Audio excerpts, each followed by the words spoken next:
रात के समय शुरू हो गई रहे। चारों ओर सरासर सन्नाटा रहे। आसमान में तारा कम रहे काहे कि बादल रास्ता रोक देले रहे। आसमान से धरती पर ओस के बूंद गिरत रहे।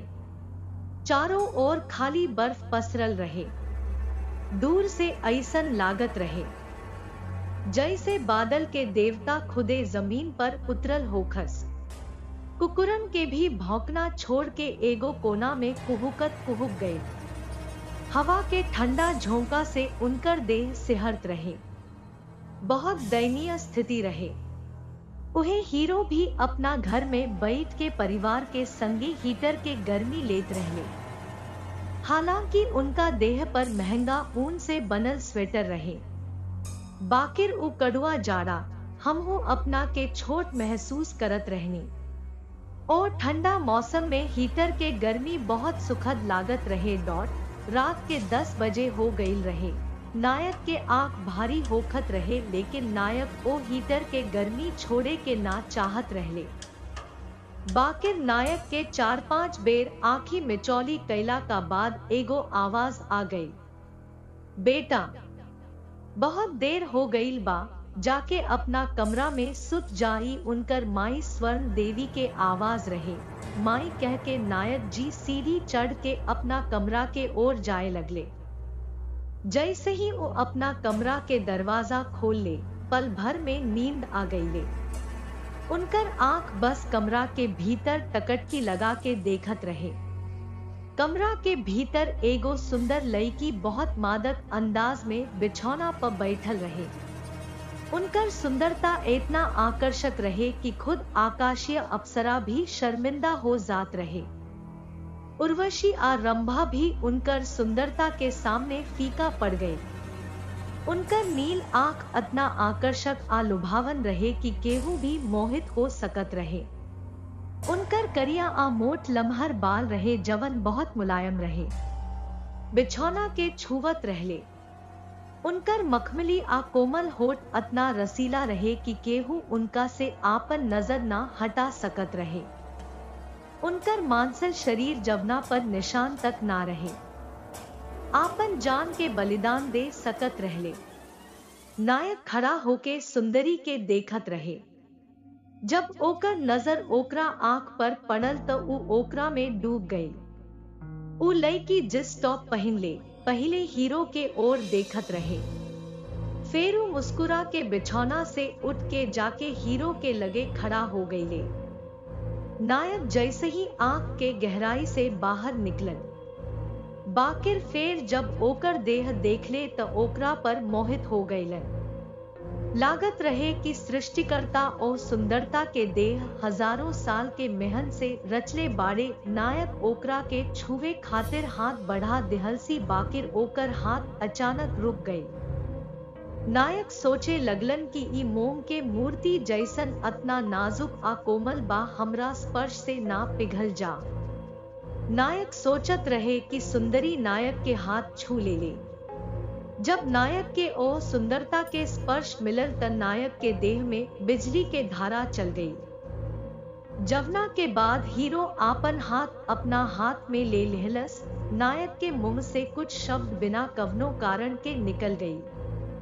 बहुत अच्छा, ऐसन कोमल आ कोमल हाथ, ठीक गद्दा जैसन। साछू ओ लड़की के मीठ आवाज आई।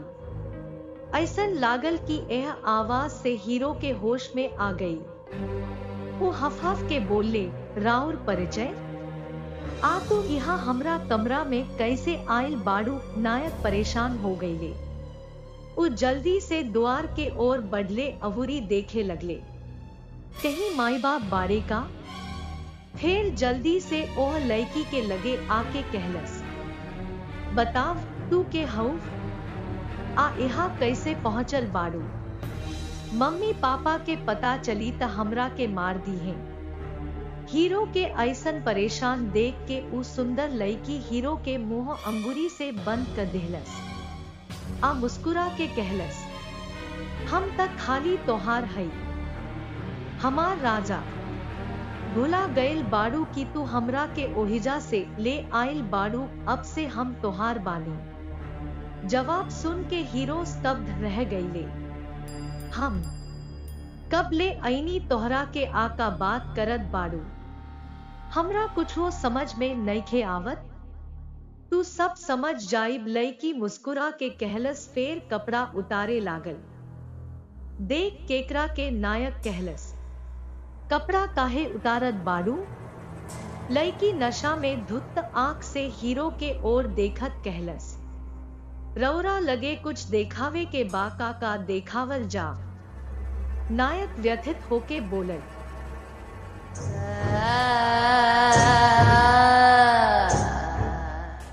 हम कब ले ऐनी तोहरा के आका बात करत बाड़ू, हमरा कुछो समझ में नइखे आवत।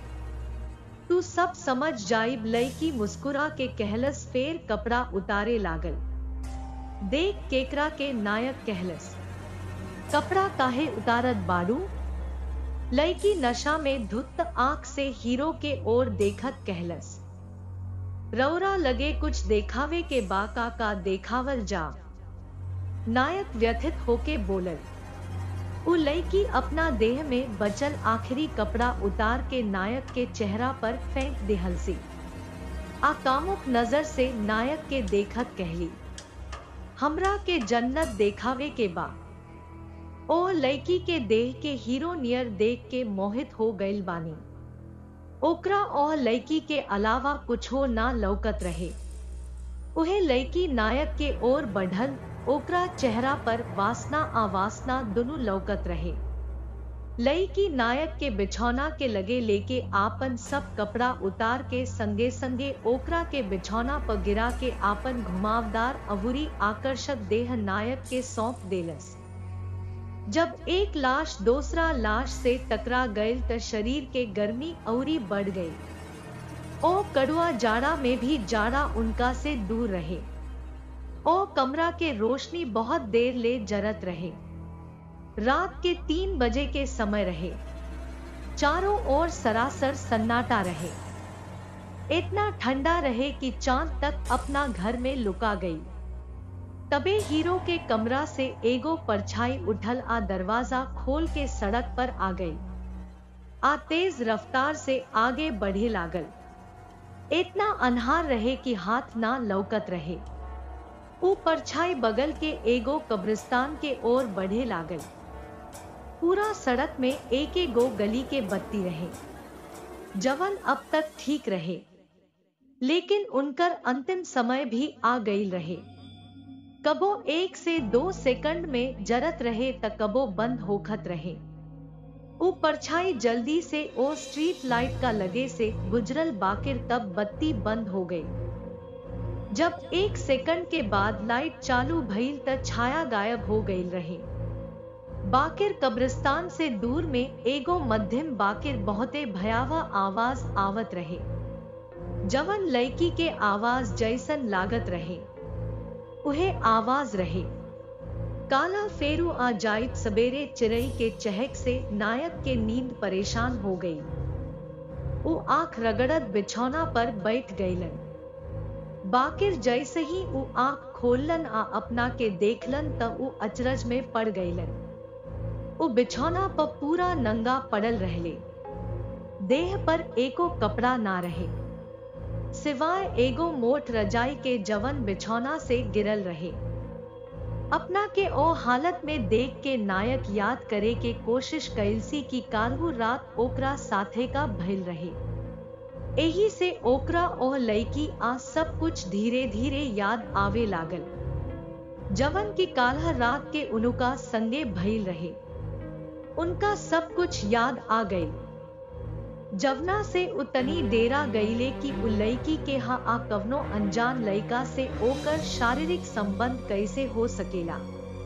खैर ई ऐसन आयात के बात नहीं थे, लेकिन अगर हमरा परिवार के लोग के एह बारे में पता चलल तो उ लोग हमरा के जरूर मार दिहे।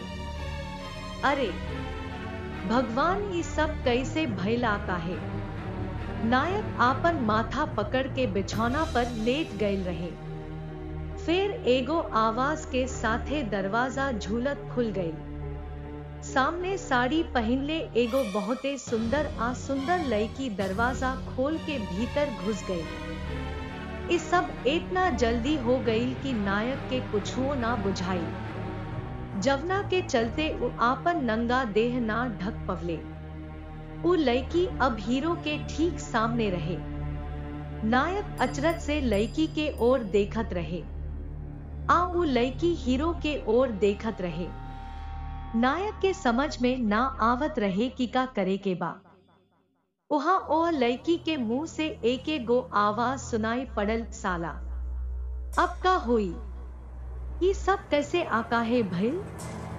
उ लड़की के रहे रात में मिलल लड़की कहाँ चल गई।